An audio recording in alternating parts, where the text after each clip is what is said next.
ఆర్య సమాజం నా తల్లి, వైదిక ధర్మం నా తండ్రి లాలా లజపత్ రాయ్. దేవుడు అంటరానితనాన్ని సహిస్తే నేను దేవుణ్ణి దేవుడుగా అంగీకరించను అని తిలక్ అన్నారంట.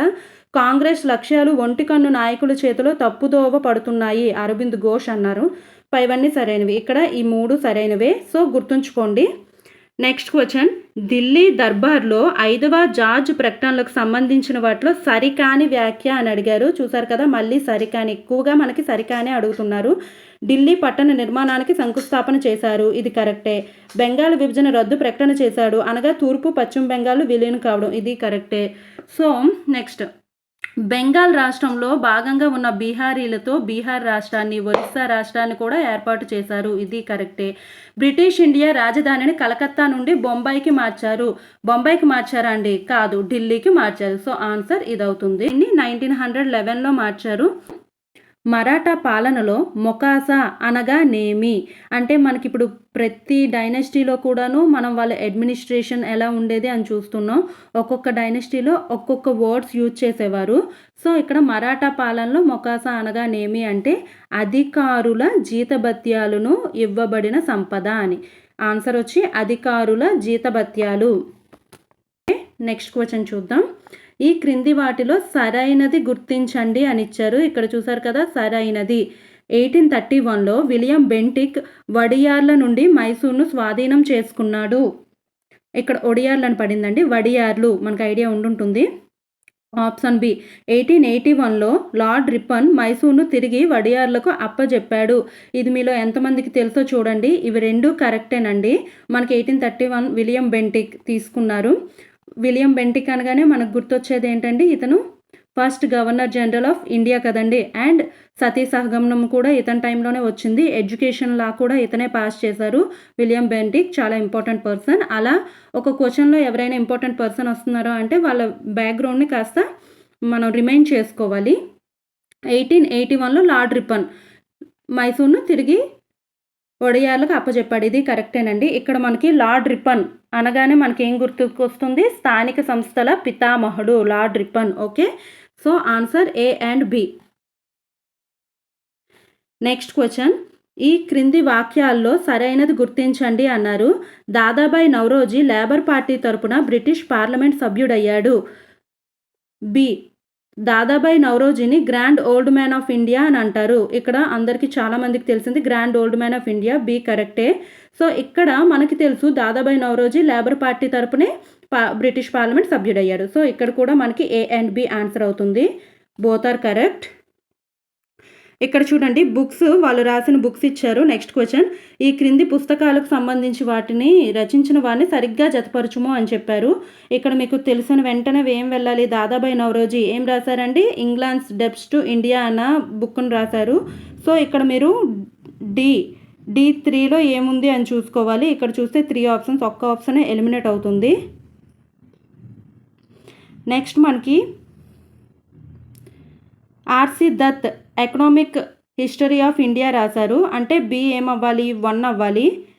సో ఇక్కడ చూసుకుంటే మనకి ఆప్షన్ ఏ కరెక్ట్ అవుతుంది. చూడండి ఏమేమి రాశారు అంటే Mahagovind Ranade essays on Indian economics, a collection of essays and speeches అని రాశారు. R C Dutt economic history of India రాశారు.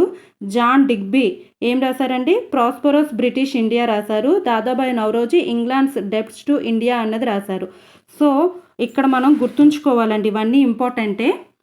నెక్స్ట్ క్వశ్చన్ చూడండి, తాంత్యా తోపేకు సంబంధించి ఈ క్రింది వానిలో సరికాని వాక్యాన్ని గుర్తించండి అన్నారు. సరికానిది ఈ 4 ఆప్షన్స్ చదువుదాం. అసలు పేరు రామచంద్ర పాండురంగ, ఇతను ఝాన్సీ గ్వాలియర్లో లక్ష్మీబాయికి ఎదురు తిరిగాడు.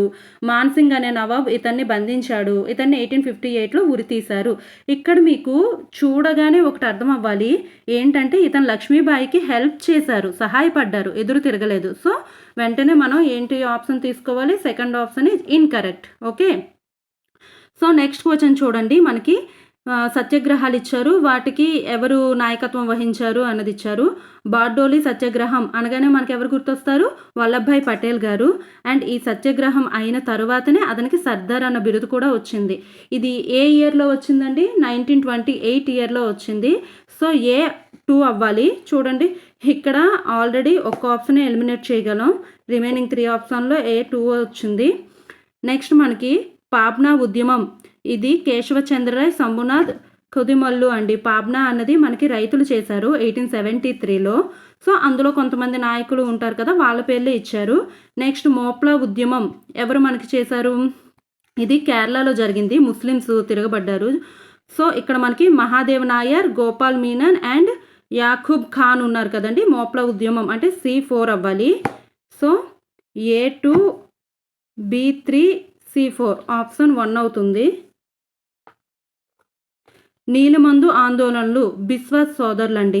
ఈ నీలిమందు ఆందోళనలు కూడా మనకి ఎప్పుడు జరిగిందంటే 1859 ఇయర్‌లో జరిగింది. ఈ బిస్వాస్ సోదరులు అంటే దిగంబర్ అండ్ విష్ణు బిశ్వాస్ అని ఉంటారు. వీళ్ళిద్దరు సోదరులు. ఇది కూడా రైతుల ఉద్యమమే. సో, ఈ బార్డోలి ఉద్యమం అన్నది మనకి ప్రభుత్వం పన్నులు పెంచేసిందని చెప్పి వల్లభాయ్ పటేల్ గారు నిర్వహించారనమాట. గుర్తుంచుకోండి.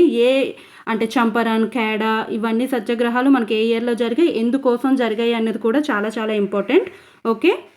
Next question. బ్రహ్మ సమాజ సిద్ధాంతం కాని దానిని గుర్తించుము అన్నారు. ఇక్కడ చూసారు కదా, కాని దానిని. బ్రహ్మ సమాజ సిద్ధాంతం ఏకేశ్వరోపాసన, విగ్రహారాధనను ఖండించడం, హిందూ మతం వదిలి వెళ్ళిన వారిని తిరిగి హిందూ మతంలోకి ఆహ్వానించుట, కుల వ్యవస్థను ఖండించడం అని ఇచ్చారు. ఇక్కడ మనకి అన్నీ చూస్తే హిందూ మతం వదిలి వెళ్ళిన వారిని తిరిగి హిందూ మతంలోకి ఆహ్వానించుట అన్నది శుద్ధి ఉద్యమం అవుతుందండి. శుద్ధి ఉద్యమం ఎందులో ఉంది? ఆర్య సమాజంలో ఉంది. బ్రహ్మ సమాజ సిద్ధాంతం కాదు. సో, ఇది ఆన్సర్ ఇదవుతుంది. కానీ ఇది మనకి ఇంపార్టెంటే, గుర్తుంచుకోవాలి. శుద్ధి ఉద్యమం అనేది ఆర్య సమాజంలో జరుగుతుంది ఇది. ఓకే. నెక్స్ట్, మీరు ఏ బుక్ తీసుకున్నా కూడాను ఎన్నిసార్లు చదివినా మనకి ఏం కావాలంటే ప్రాక్టీసే చాలా ఇంపార్టెంట్. సో, మనం క్వశ్చన్స్ని ప్రతిరోజు ఇలానే history, Indian geography, Indian history, society అన్ని క్వశ్చన్స్ మీద కూడా ప్రాక్టీస్ సెటిల్ చేద్దామండి. ప్రీవియస్ ఇయర్ క్వశ్చన్స్ కూడా తీసుకుందాం. ఈ వీడియో మీకు ఉపయోగపడుతుంది అనుకుంటున్నాను. ఫ్రెషర్స్కే కాదు, ఆల్రెడీ చదువు ప్రిపరేషన్ అవుతూ మధ్యలో బ్రేక్ వచ్చిన వాళ్ళకి ఇది ఒక రిమైండర్లా ఉంటుంది. ఈ వీడియో మీకు ఉపయోగపడితే లైక్ చేసి సబ్స్క్రైబ్ చేసుకోండి మన ఛానల్ని. ఇలాంటి మంచి మంచి క్వశ్చన్స్ తెస్తాను. ప్రీవియస్ ఇయర్ క్వశ్చన్స్ కూడా తెస్తాను. Thank you.